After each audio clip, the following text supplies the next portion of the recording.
You're at a party, a song comes on, and it is unreasonably good. You have 4 seconds before it's gone forever. So you do the thing. Phone out, thumb slams the button, hold it to the air like you're taking its pulse. And somehow, from a blurry 10 seconds in a loud room, it just knows. Tonight, I'm telling you exactly how.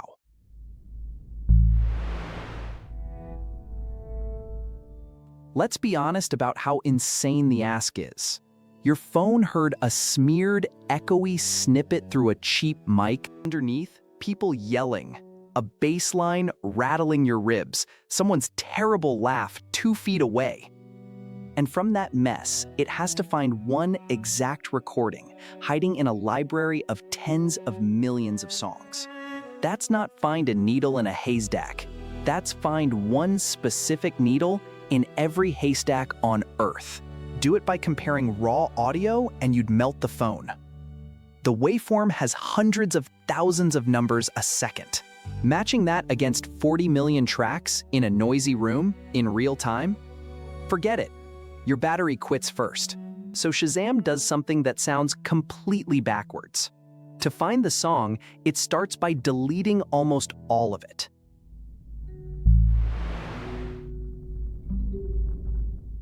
Before you can throw sound away, you have to see it.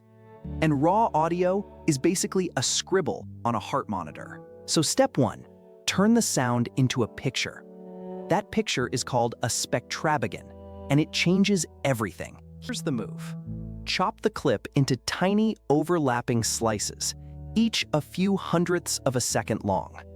On each slice you run a Fourier transform, a math blender that splits sound into its pure ingredient pitches. Think of it like a chef tasting a sauce and instantly naming every spice. This much bass, this much treble.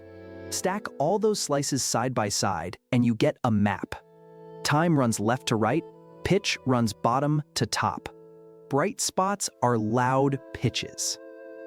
It's literally a photograph of the music, frozen in place. Now the party snippet and the real studio track can be compared as pictures, not as raw, noisy sound. But a full spectrogram is still huge and still gets wrecked by that guy laughing. So we keep going.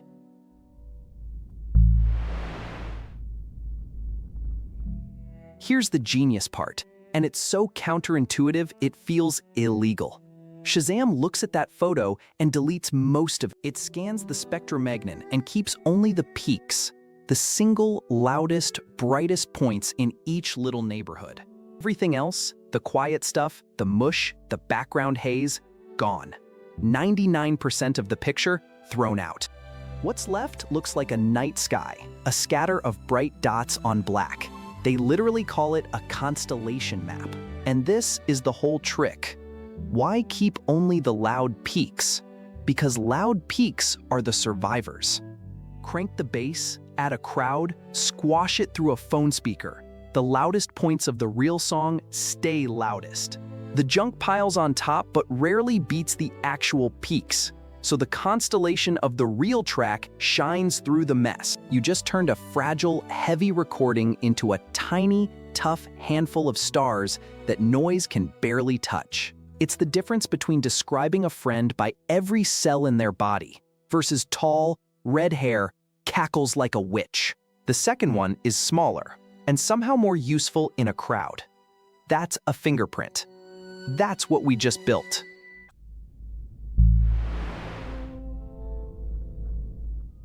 But a bag of loose dots isn't specific enough yet. Lots of different songs have a bright dot at, say, middle C. A single star is common. What's rare, what's basically unique, is a specific pattern of stars. So Shazam stops looking at dots alone and starts looking at pairs. This is the combinatorium hashing step. It grabs one bright dot, calls it an anchor, then looks in a little zone just ahead of it in time. Then it connects that anchor to the dots in that zone. Congratulations, you're playing the world's nerdiest connect the dots. Each connection becomes 3 numbers: the anchor's pitch, the target's pitch, and the time gap between them. Squash those three numbers together and you get a hash, a tiny, compact code for one little pair of stars. A pair is far rarer than a dot. One star is everywhere. This star, then that one, this far apart, nearly unique. One anchor fans out to about 10 of these connect the dots links. So a few seconds of song makes a swarm of hashes. Each of those hashes is a fast little lookup key. Three numbers you can jump to instantly in a giant table. So the whole song library gets pre-shredded into billions of these star pair codes, waiting in memory. Which means your desperate party snippet doesn't get compared to songs. It gets turned into the same kind of codes.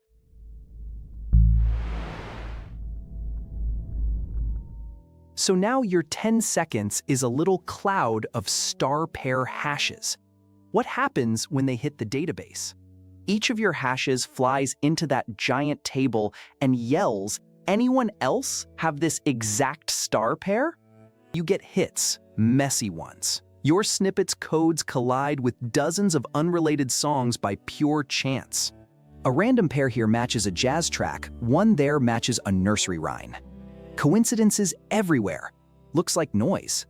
So how do you tell the real song from a pile of lucky accidents? With the most elegant step of all. For every match, Shazam notes when the pair happens in your clip versus when it happens in the candidate song. If a song is the true match, then every real pair should line up with the exact same time gap. Your clip is a slice starting, say, 40 seconds into the track. So every genuine hit shares that exact same offset. The fake matches, their offsets are random, scattered all over the place. No agreement, just static. So Shazam lines every matchup by its time offset, hunting for a stack that all agree on the same shift. Picture sliding your snippet along the song until every connect the dots line suddenly clicks into place at once. The wrong songs never stack, their matches stay smeared out. The right song throws up one tall, undeniable spike. That spike is the answer. It's a needle dropping and landing perfectly in the groove on the very first try. And that's why it feels like magic, but isn't. It's not listening. It's lining up stars until one pattern screams.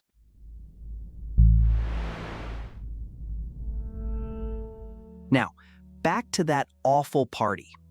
Why doesn't all that yelling and bass just break the whole thing?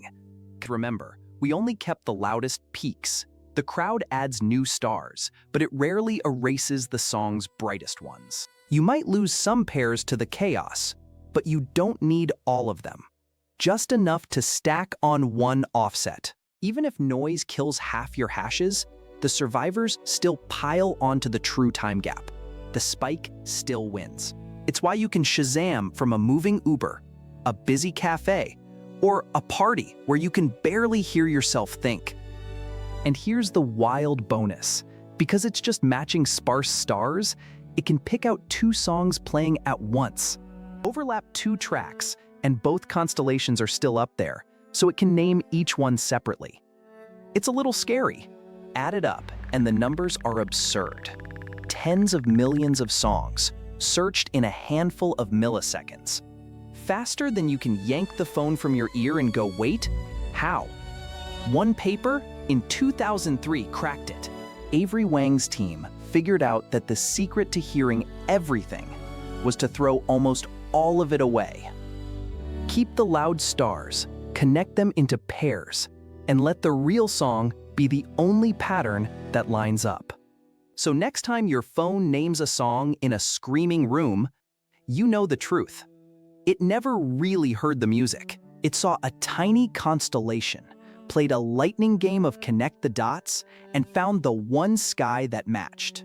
And honestly, knowing that makes the party trick even better, not worse. Try it tonight and watch the stars line up. If this rewired how you hear that little button, do me a favor, like and subscribe so the next deep dive finds you. I'm Techster, and I'll catch you in the next one.